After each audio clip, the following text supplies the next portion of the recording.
Você já parou para pensar, no meio da correria do dia a dia, o que significa realmente começar de novo? Tipo uma transformação profunda daquelas que a gente sente lá na alma. Nossa, essa é uma pergunta que faz a gente pensar, né? É daquelas que mexem com a gente lá no fundo.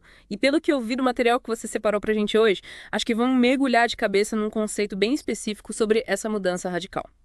O novo nascimento ou regeneração. Isso aí. A ideia é a gente secar alguns trechos de um texto chamado Novo Nascimento, A Porta do Reino, focando principalmente na análise da aula 02.pdf do Marcos Beniakoff. E para quem está acompanhando a gente, o nosso objetivo hoje é entender melhor essa ideia de nascer de novo, que o texto coloca como algo fundamental a porta de entrada para o reino de Deus. Pelo menos é o que a gente encontra naquele diálogo marcante entre Jesus e Nicodemos lá no Evangelho de João, capítulo 3. É verdade. E logo de cara, o documento já coloca a gente diante de uma frase de Jesus que, pra mim, não deixa dúvida, sabe? Aquela famosa passagem em João 3.3. Ah, sim. A cara e fora. Essa aqui que diz, na verdade te digo que aquele que não nascer de novo não pode ver o reino de Deus. E o autor, Marcos Beniakov, não ameniza essa ideia, né? Ele não trata como uma sugestãozinha leve, um conselho amigo. Não, não mesmo. Ele coloca como uma condição taxativa, exclusiva e negociável, como ele mesmo escreve. É um ponto de partida bem direto e que já nos faz pensar, né? Porque a gente pode ter várias ideias de como se conectar com algo maior, com o divino, mas essa frase impõe um critério bem específico. Sim, total. E logo em seguida, o documento já trata de esclarecer o que seria esse nascer de novo. Já adianta que não tem nada a ver com uma simples mudança de visual, de hábitos, tipo, sei lá, começar a meditar ou tentar ser mais paciente no trânsito. Exato. O texto bate forte na tecla de que é algo muito mais profundo, uma recriação interior do ser humano, que só acontece pela ação direta do Espírito de Deus. É uma transformação na nossa essência. E aí o autor usa a figura do Nicodemos para ilustrar essa questão. Quem era esse cara na história, afinal? Nicodemos, na época de Jesus, era um cara importante na religião judaica. Era fariseu, um mestre da lei super respeitado e membro do Sinédrio.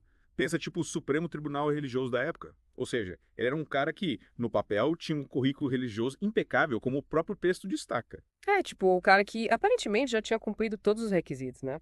Mas aí ele encontra Jesus e o que acontece? Jesus não dá a mínima para toda essa bagagem religiosa do Nicodemos, ele vai direto ao ponto e fala da necessidade do novo nascimento. O documento argumenta que a religião, as doutrinas, os rituais, a moral, o conhecimento das escrituras, tudo isso é insuficiente sem a ação do Espírito Santo. É, como se tirasse o chão da gente, né? A gente acha que tá fazendo tudo certinho, seguindo as regras e de repente. E aí, para completar, Jesus reforça em João 3,5. Se alguém não nascer da água e do Espírito, não pode entrar no reino de Deus. Nossa. E é nesse ponto que o documento apresenta uma palavra em grego que eu confesso que nunca tinha ouvido falar. Patergenesia. Que significa isso? Palingenesia aparece lá em Tito 3,5, naquele versículo que fala que Deus nos salvou mediante o lavar regenerador e renovador do Espírito Santo. E o significado literal é novo começo, nova origem. O documento explica que é como se fosse um ato criador de Deus, uma recriação da natureza humana decaída, uma intervenção sobrenatural que traz vida espiritual para a gente. Então quer dizer que não é a gente que muda, que se esforça para melhorar, mas Deus que nos refaz completamente. É tipo um reset total feito por Ele. Isso. E essa é a base do que o documento chama de monergismo espiritual.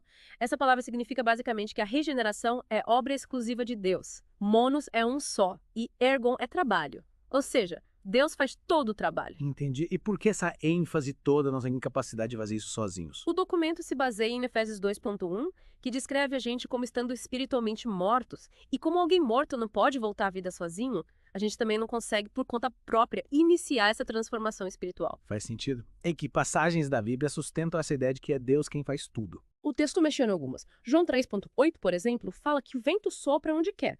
Assim é todo aquele que nasceu do Espírito.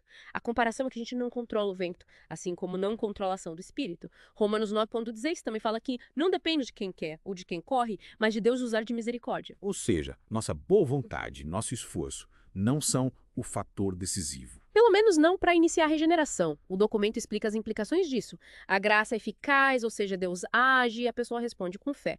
A eleição divina, que já em Efésios 1,45 diz que Deus nos escolheu antes da fundação do mundo. E a incapacidade humana de se autorregenerar. É muita coisa para digerir, né? Muda completamente a forma como a gente se relaciona com Deus. Demais. E o documento ainda analisa a gramática da expressão nascer de novo, o genoeta anche em grego. Sim, o verbo está no aoristo passivo, o que significa que a pessoa recebe a ação, ela não faz nada. É algo que acontece com ela. E o texto cita João 13 e Tito 3.5, onde a regeneração é sempre atribuída a Deus. E para ilustrar essa ideia, o autor usa algumas analogias bem interessantes, né? Sim, a do nascimento natural. O bebê não escolhe nascer. A da ressurreição. Um corpo morto não volta à vida sozinho. E a da criação. Deus criou tudo do nada. Tudo isso para mostrar que a regeneração é um ato de Deus e não nosso. E na prática, no dia a dia, quais as implicações dessa doutrina? O documento menciona algumas bem importantes. Primeiro, que a salvação é pela graça de Deus, como diz Efésios 2.8. A fé é consequência da regeneração, como lemos em João 5.1, e não o contrário. E se é Deus quem faz tudo, não tem como a gente se orgulhar, como lembra Efésios 2.9. E a questão do livre-arbítrio, como fica nessa história. O documento aborda isso, argumentando que sem a regeneração, a vontade humana sempre vai se opor a Deus, como diz João 6.44. A gente pode até escolher, mas nossas escolhas, sem a ação de Deus, sempre vão nos afastar dele. E essa transformação, a gente consegue vê-la acontecendo. Ou é algo interno, invisível? É algo interno, invisível. O documento destaca isso citando João 3.8 de novo. O vento sopra onde quer, ouves a sua voz, mas não sabes de onde vem nem para onde vai. Assim acontece com todo aquele que nasce do Espírito. É como se fosse uma mudança no nosso código-fonte, né? Exatamente. O texto explica que o Espírito age por dentro, como diz Romanos 5.5, transformando a gente, como em 2 Coríntios 4.16, renovando nossa consciência, desejos, mente, como em Romanos 12.2. E a Bíblia usa quais imagens para falar dessa invisibilidade? O do documento fala do sopro, o ash em hebraico e pneuma em grego, que significam espírito, vento, e lembram o sopro da vida em Gênesis 2.7. Só que agora é um novo sopro de vida espiritual. Fala também da semente invisível, em 1 Pedro 1.23, e do novo coração, em Ezequiel 36.26. E o que essa natureza invisível da regeneração significa teologicamente? Que não podemos julgar pela aparência, como Samuel aprendeu em 1 Samuel 16.7. As boas ações são consequência da mudança interna, não a causa, como em Gálatas 5.22 e 23, e a conversão pode ser gradual, mas o novo nascimento em si é instantâneo. E o documento volta a falar da importância do novo nascimento. Ele não deixa dúvida de que isso é fundamental. Sim. Ele cita João 3.3 e enfatiza a frase de Jesus em João 3.7. Importa-vos nascer de novo. E aí ele analisa o significado do verbo grego dei. O que significa exatamente? Significa é necessário, é imprescindível, é fundamental. Não é um conselho, é uma ordem divina. Tem a mesma força da necessidade de Cristo sofrer, como em Lucas 24.26. Não tem outro jeito. Sem o novo nascimento, não tem como entrar no reino de Deus. É isso que o documento afirma. Não adianta só ser batizado, ser bonzinho, fazer boas ações, seguir a tradição. Ele cita Mateus 7.21, 23, onde pessoas que fizeram coisas incríveis em nome de Jesus são rejeitadas porque não tinham essa transformação interna. E não existe meio termo ou conversão parcial. E por que essa necessidade é tão absoluta? O que o Dei significa teologicamente? O Dei indica uma necessidade que vem de Deus.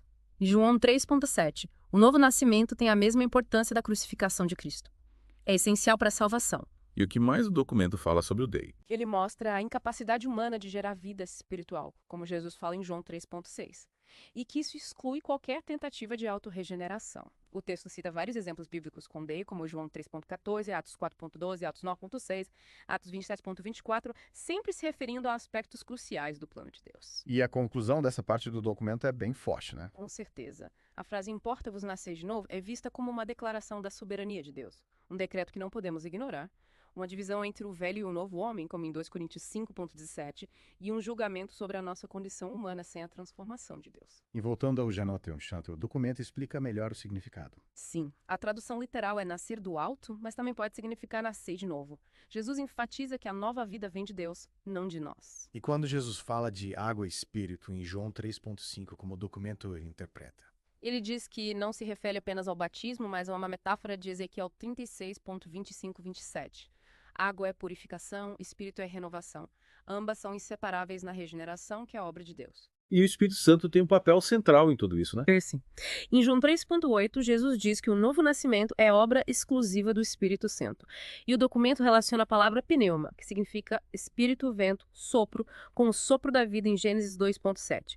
Só que agora é um sopro de vida espiritual. É como se o Espírito nos desse um novo começo, uma nova natureza. Exatamente. E o documento ainda menciona o contexto histórico da época. Sim, ele fala do gnosticismo, judaísmo farisaico, helenismo. Por que é importante saber disso? Porque a mensagem de Jesus sobre o novo nascimento ia contra as ideias da época sobre salvação e iluminação espiritual. Era algo revolucionário. Interessante.